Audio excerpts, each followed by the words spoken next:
Hello again, it's Patrick. It's after work. It's about 5:15 on a rainy Thursday afternoon, and I'm on my way to pick up my sister again from school. This is turning into a regular thing. I hope you all enjoy having a co-star. Definitely helps break it up a little bit and prevents me from lapsing into strange, moody silences. Yeah, it's really rainy today, and you know, one of the somebody gave me an umbrella the other day, and then I lost it. The daughter of one of the patients gave it to me. You know, she had a bunch of free promotional Mohegan Sun, like, cheap umbrellas lying around, and she gave me one. And then I brought it to the house of another patient, and then left it there. This is why I don't have an umbrella. It only takes me about a day or two to leave it somewhere. I borrowed my mom's umbrella once and I lost it. It was very embarrassing. So I've just decided it's my fate to be wet whenever it rains, and that's okay. Here she is. Door's unlocked. Hey Pat, welcome did you do aboard. your presentation today? I did. Oh, hey, you remembered. Yes, I did. It wasn't so much of a presentation as much as congratulations and a welcome aboard. Oh yeah, the speech. Yes, the speech. It went pretty well. I only lost my train of thought and stared off into space once. And then the volunteer coordinator said that I was much too young to be having that problem. It might be genetic, because I do that too. Yeah, maybe. What's this person doing? Backing the hell out of my way. That's what she's doing. That's more like it. Wise move. Yes, wise move indeed. But yeah, it went really well. You know, I got up and talked about the first time I met a hospice volunteer and what she was doing, and how immediately afterwards I started lobbying all of my friends to come and volunteer at my nursing home. Mm-hmm. And only one person did, an out-of-work photographer. But he didn't keep doing it because he said it was too sad, which was too bad. So we talked about that for a little while, and talked about how the observations of the volunteers kind of play into my clinical observations and my assessments and stuff, and fielded some questions, asked anybody if they had any questions for the nursing department. And at the end I asked the volunteer coordinator if she thought I represented my department well, and she said yes. So That's good. yeah, we'll call that a win. And I got a paycheck. That is the most, well, it's not really a paycheck, it's more of a pay stub. Hey, pay stub still has the word pay in it. It does. You know how I've been working a lot the past couple of weeks? Has it translated into money? Gross pay there at the bottom. Gross pay. Damn. Yeah, that is a paycheck, huh?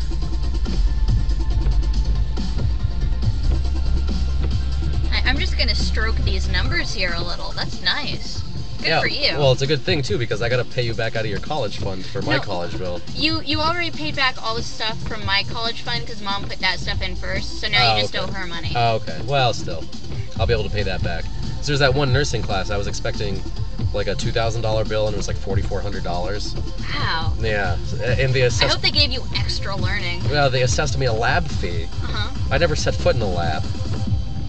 I'm an online student. Yeah, I'm an online student. They assessed me a lab fee. It's ridiculous. I think you might need to go there and beat someone up for your money back. And it was a theory course. What? So assessing me a lab fee doesn't make any sense at all. No, you were paying them for the use of the lab of your mind. Yeah, I guess. The lab of Blackboard.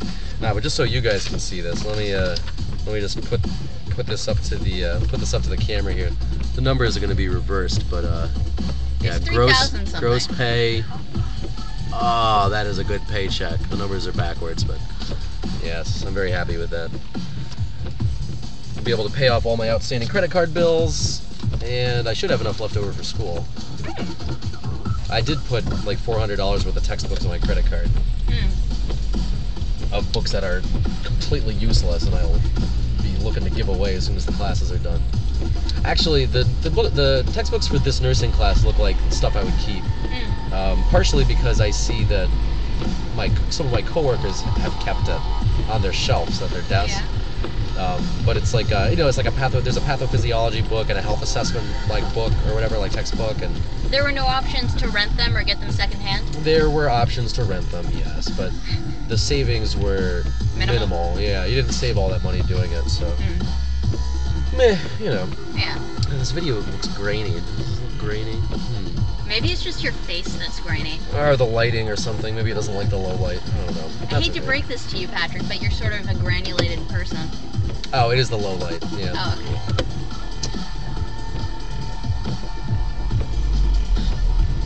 I went over my PowerPoints for the last time with the executive director and my supervisor, so those are going to get printed up for the core course next week. Cool. And I told the executive director I was looking forward to giving the presentation, so I'll have a whole year to work on the next one. Because I want to like do it in something besides PowerPoint. And she said, well, actually you have 6 months because we do this 2 times a year. I'm like, oh, okay, well, still. That's plenty of time. Put a bit of a fire under your ass. Yeah. That can be helpful. 6 months should be enough time for me to learn how to use Prezi. Which does look like a lot of fun. You looked at PowerPoint and said, never again? Yeah, well, I mean, this is the first time I've actually had to do something in PowerPoint in a while. And it just reminded me of how much I loathe it. I think the last time I used PowerPoint was middle school. Yeah, well, you know, back when I did school projects for stuff like that, I used HyperCard. Because I don't PowerPoint hadn't been invented. Or you are truly yet. old school. I am truly old school, yes. Interactive HyperCard stacks. Those were the days. Maybe you could bring it back. Well, I think they're kind of beyond help. I mean, I think, you know, part of a symptom of what I think is wrong with Apple, and, you know, part of the reason why I have disdain for their development philosophy was that they let HyperCard fall by the wayside. That was some good shit, HyperCard.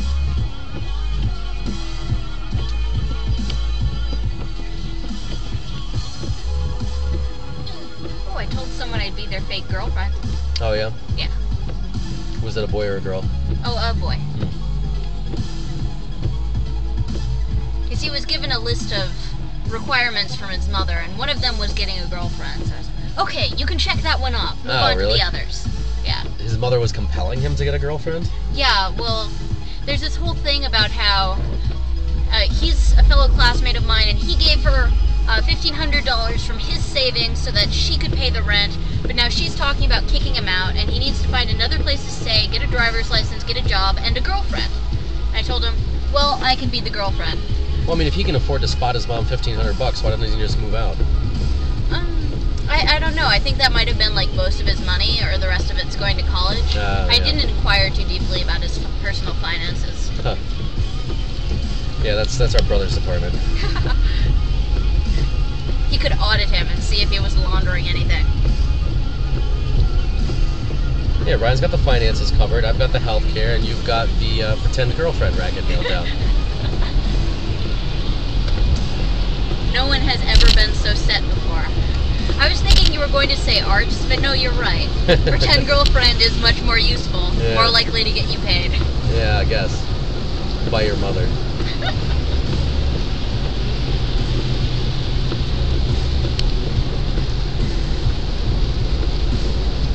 Well, I got a bunch of paperwork to do today. I took on an extra visit for one of my coworkers who had a lot of stuff to do today. And it was a lot of fun. I all had really good visits. I felt like I got myself organized, and I did all of my interdisciplinary team charting and all of that crazy BS. And I even had time to loaf around the office for a couple of hours, eating lunch at the Volunteer Appreciation Luncheon and give a speech. Ooh, nice. So that's good. I mean, if I have time to do all these other things and everything is still getting done, then, I mean, you know, starting on Monday, they're going to increase my caseload to 10 people instead of 7. 10 people. The full-time nurses have like 12 to 15. Okay. So they're going to be bringing me up like right to almost parity starting next week. And you're going to be following basically the same 10 people throughout. Yeah, I'll see them. I mean, I'll see them as much as they have orders to be seen. But then, like, I decide if they need extra visits, or I'll swing by and to solve like a problem or troubleshoot or something. Yeah. But I'm like the primary care nurse. That is what they call it. Also, sounds like a big responsibility. Yeah. Well, I mean, it's a responsibility I share with other members of the interdisciplinary team. They all have a social worker and a medical director and a pharmacist and a supervisor, a clinical supervisor. So it's, you know, I mean, we share responsibility. But yeah, it's the word primary and primary care nurse does denote a certain buck stopping here. Oh, you love it when the buck stops there. Yeah, well, as long as it stops.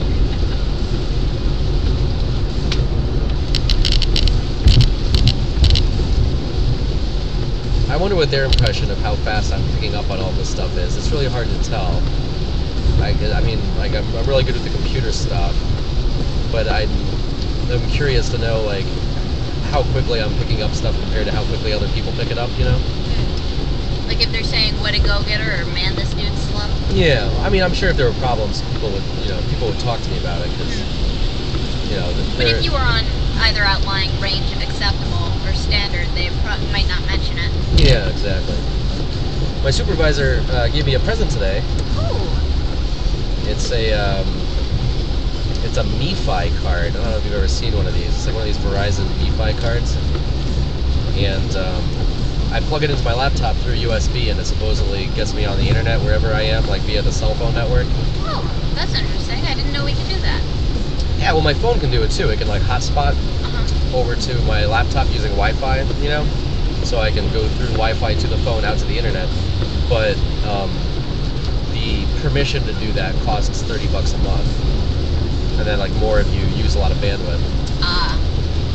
I was all ready to try it out, and I hit the button, and it's like, checking subscriber status. I'm like, oh, not just gonna do it, really? Yeah, I hate anything I have to subscribe to. Apparently there's a way to circumvent it, but if they catch you doing it, they get mad at you. And send you to prison. Yeah, they might like add a bunch of money to your bill, terminate your service, something like that. I've been really resistant to taking any of their equipment. You know, I told them over and over again, no, I do not want a cell phone. My phone works just fine. No, I don't need a laptop. I see all the problems you're having with your laptop. I'll just keep using mine. Thank you very much. And, you know, it's not their fault. It's just like by virtue of the, you know, resource limitations, they've got, you know, laptops that aren't all that great. So people have problems with them. You know, I'll read about their problems because they'll show up on the email list. No, such and such is not getting email on her phone today. Try doing this instead, you know. But I never have those problems. Like, huge swaths of the staff will report they're locked out of our clinical info system, and I'm using it just fine, you know. So I'm going to stick with what works. I'm going to try to not take on any problems that are not necessary to take on. Plus, you'd be sad if you had no reason to get any gadgets anymore. Yeah, well, I mean, I guess that's part of it too. I mean, I'm going to be getting these gadgets anyway, and I'm going to make sure they're top of the line for whatever product cycle we're on. So might as well use them for both. Yeah. I'm already using this phone for the, you know, Google Navigate. So, I mean, why would I carry two phones around? Well, they do have you can talk with one in each ear to two people. I've seen people walk around with two Bluetooth headsets. I think that's kind of crazy. Well, as long as you want them both to hear the same thing, I guess. Well, you're on one or the other. You know? Oh, okay. But you know, they got this new Motorola Bluetooth headset that has a button that you can switch between two phones. So that's pretty advanced.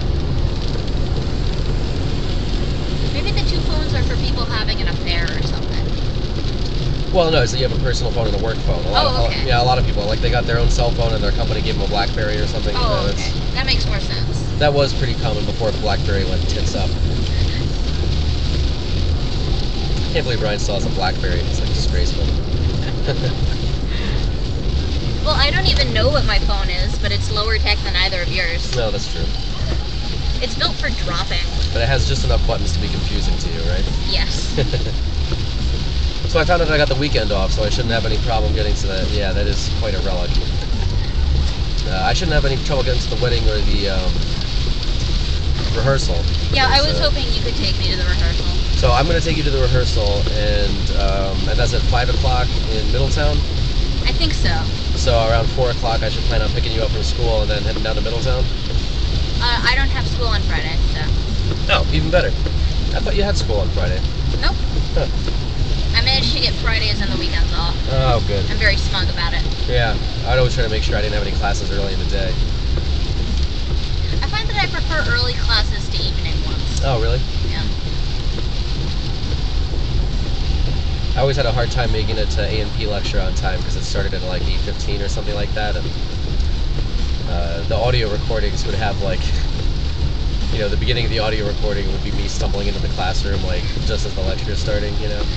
I was awful with it, but you know, I would get I would get disciplined for this often in public schools, and you know, they all thought it was very important that I be there when class starts. Yeah. And it got to the point where if I was late for homeroom again, they would suspend me from school, which was, you know, fine by me. I mean, that was a bonus as far as I was concerned. So the dean of students just gave me a blank pass and just said, he like had his signature on it or whatever, and I was pretty much excused from homeroom for the rest of the year. Which was nice because all we really did was like say the Pledge of Allegiance, and I refused to say it anyway, so it really was a waste of time. Yeah, my homeroom experience was just sitting in a room with people I didn't like. Yeah. For longer than seemed reasonable. Yeah, that was how it was for me too. But you know, now that I'm not in school, well, now that I'm not in traditional school anymore, I find that, you know, I don't really have to be at work on time. I came into work an hour late today, and that was fine. I got all my work done, made all my phone calls. No big deal. It probably does depend a bit on what type of job you're working in then. Yeah, well, I mean, if I was working at a facility, that would be a big deal, being an hour late for work. But with home care, you know, a lot of my coworkers don't even come into the office most days. They know who they're going to see, and they know what they have to do, and they just leave from home and go to their first patients' houses and go about the day. Maybe swing by the office later if they need something. But I have been, you know, making myself start off my day in the office, and I think it's a good thing that I'm doing that, because a lot of times I can, like, make things work more smoothly by talking to people. And like today, for example, the patient that I was switching over to the hospice benefit for one of my coworkers, that was on her caseload,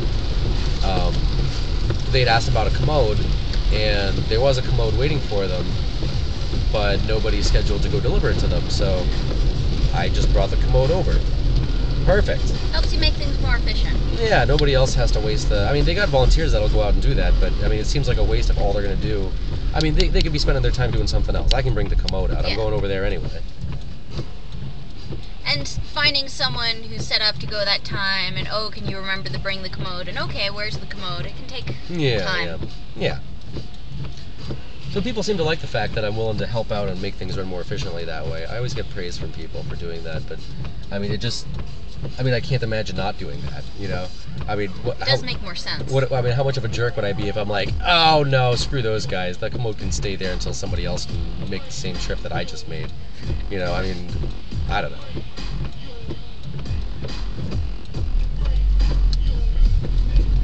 Not being a jerk is praiseworthy. Yeah, not being a jerk is praiseworthy at times.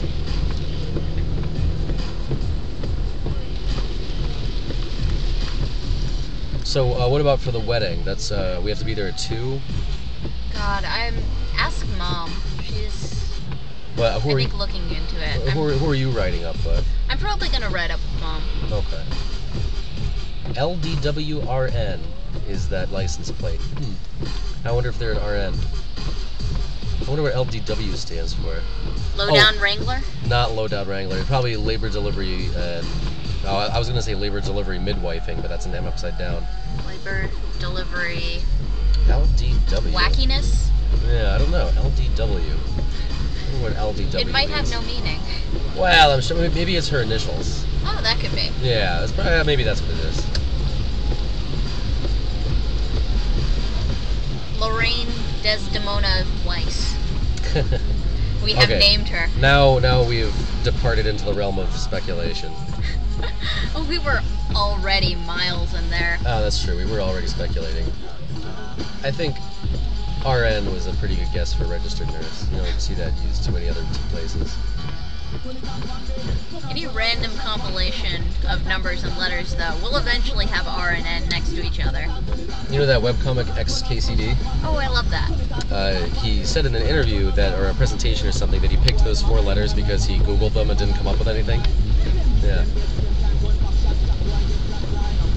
And now you Google them and he's all that comes up. So yeah. It worked. Right, yeah, it's a good plan. Good plan. I find that PMRN, which is the handle that I'm pretty much using exclusively now, comes up very rarely, except I keep getting tagged in, I keep getting referenced in Twitter posts from some kind of Latin American activism community. And the actual Twitter account that they're referencing is PMRN and some other things. But they just go at PMRN, and I'm getting mentioned in their tweets. And I'm not really sure what they're saying because I don't read Spanish, but I hope that this gets you tagged as a some kind of political revolutionary. Yeah, revolutionary. Yeah. I'll be put on some terrorist watch list because I'm getting mentioned in their. In fairness, the people who write the terrorist watch lists, if they knew you better, they'd put you on anyway. Well, that's true. You have very controversial opinions. Oh yeah, like what? Like that thing with your beard and the thingies. I don't know. You just seem controversial to me. Well, other people seem to think so too. See, I was probably going off of their assessments. Yeah. Much faster than making my own.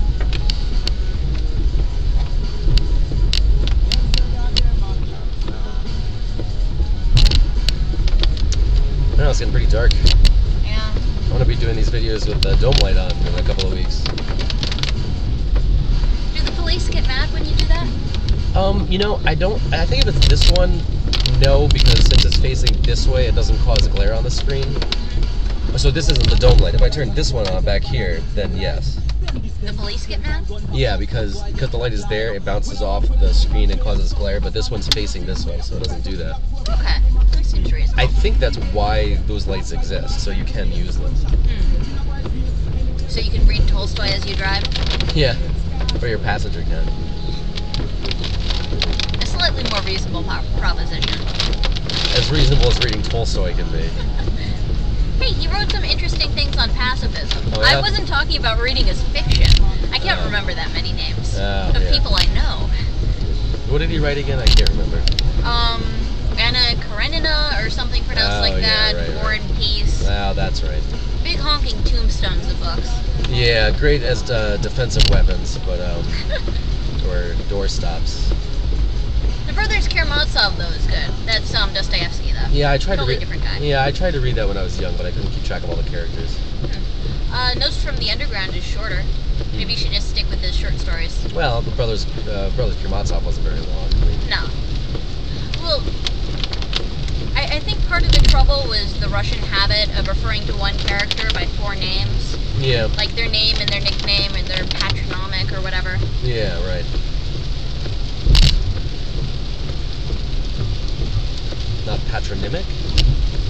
Or probably patronymic, but I've only ever read it, and I always read it, and I always mispronounce those words. Hey, I told you what the word for the sound your stomach makes when it rumbles is, didn't I? Yeah, and then I forgot it. Oh, it was borborygmus. Borborygmus? Borborygmus, spelled, I don't know if I can spell it exactly right. It's, I think we should... B-O-R-B-O-R-M-Y-G-U-S, I think. Borborygmus. I say we name a cat that. That would be a good name. My friend Shane adopted a stray cat and he named it Beef Wellington. Also, I got to meet some of the pet therapy people who do the pet therapy at work. Neat. And apparently the pets have their own ID badges, just like my ID badge. That is the most adorable thing I've ever heard of. But it has a dog picture on it instead of a person's picture. So that is pretty cute. They got employee ID badges. That's pretty sweet. Oh my gosh. Yeah.